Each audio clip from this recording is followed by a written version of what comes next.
What is up, everybody? Skratch coming up with another Raid Shadow Legends video. Welcome to the Monday kickoff, guys. Not a lot of stuff happening this week, but of course we have everyone's favorite game mode starting tomorrow. This time around is not featuring personal rewards. If we're quickly gonna check what we're getting out of here, for tier 3, 4, and 5, and 6, of course, we are getting lifesteal gear and we're getting a stun set. Now, together with this amazing game mode, we have new events coming every single week.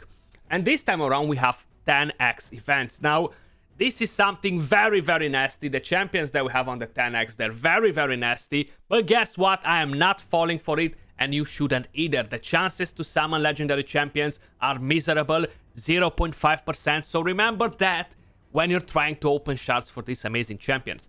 I know it's hard to resist it, especially if you don't have them. I totally feel you. But unfortunately, they're not great chances, and might not be worth it to do it. So let me quickly walk you through it. Tomorrow, August the 16th, we're planning to launch a 10x event to summon the one and only Big Shakalaka Prince Skymar from Ancient and Sacred Shards. Now, this was one of my most wanted legendary champions for a very long time, and design-wise, he looks amazing. Now, if they're gonna bring in a skin for Kymar, most probably I'm gonna purchase that, even though I'm not really purchasing skins. This is my Kymar, okay? So the whole idea with this bad boy is that he has this Seal of Magic skill, resets the cooldown of all ally skills, fills the thermometer of all allies except this champion by 20%. Now that is a lot of thermometer, a lot of work from Kymar resetting the cooldowns of all skills, guys. He's the only champion in the game that can do it, and he's mainly used in any speedrun comp for PvE. Most of them anyway, not the triple Calvalex, 5 Theodores, 20 Xavias sort of teams. But mainly he's used in a lot of teams. Now he has an amazing speed aura for Arena. He's one of the best auras in the entire game. The A1 is AoE, has a chance to place poisons when he crits.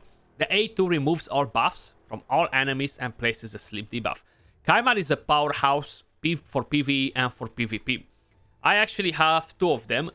I have a +3. This is the build that I have on him, so he is on immunity. This is a pretty disgusting Kymar. On immunity at 346 speed with almost 700 accuracy, so he is pretty nasty. I am looking forward to get another one so I can make him a +4.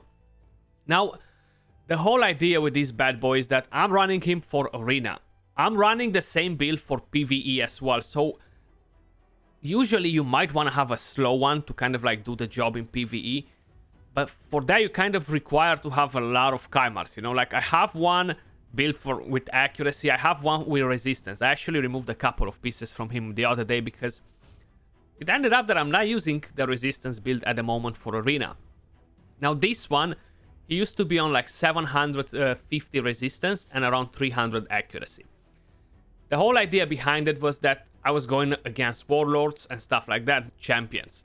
So, Warlord is still a very powerful champion. I know Yumeko came out, she is very solid as well, but Warlord is still very powerful for defense, not only because of his aura, that you're getting the resistance for Arena, but this skill actually has a chance to deplete thermometer. So if they're attacking you without a stone skin set, you're gonna have a chance to deplete their thermometer, mess up their entire rotation. So this can be a pretty nasty skill while you're putting their skills on maximum cooldown. With Yumeko, you're doing it on a 3-turn cooldown, so it's not at maximum. Places block debuffs, heals, and a shield on all allies. This is a very powerful skill as well, all around for PvE, PvP. The A1 has a chance to increase the duration of all debuffs on the target by 1 turn. We used to run Warlord in Clan Boss ages ago when we didn't have a lot of other champions that had these sort of skills. Now we actually have a few options out there. We have Vizier, and I'm pretty sure we have a couple other champions that are doing it. Not as good though. Warlord is still a beast of a champion. I have this one built on immunity and accuracy.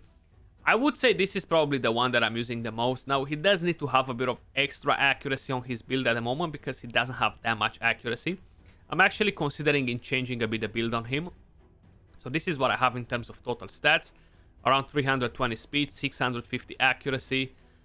With some glyphs, I could probably get a bit more out of him. Now, in terms of masteries, because I haven't showed you the masteries on Kymar, but they're pretty much almost identical, okay? So I'm going in the same way on Kymar as well with Eagle Eye. Probably I don't have this on Kaimar Rapid Response because I have Arcane Celerity for his A2 instead to get more Termitor. But basically, identical masteries on both of them. They're extremely powerful champions, guys, for PvP.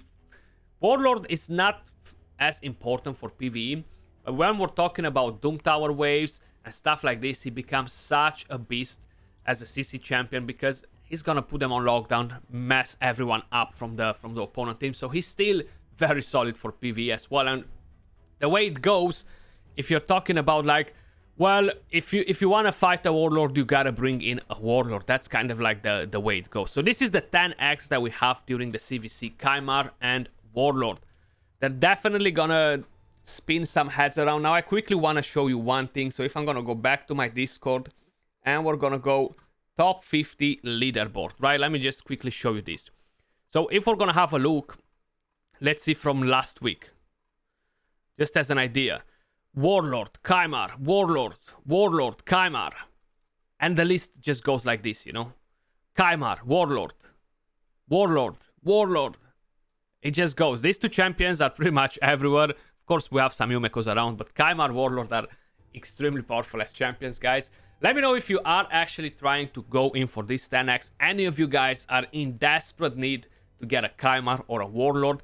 How I mentioned, keep in mind the chances to summon legendary champions are absolutely miserable on 10x events. And the chances to actually get the 10x event champions are so low.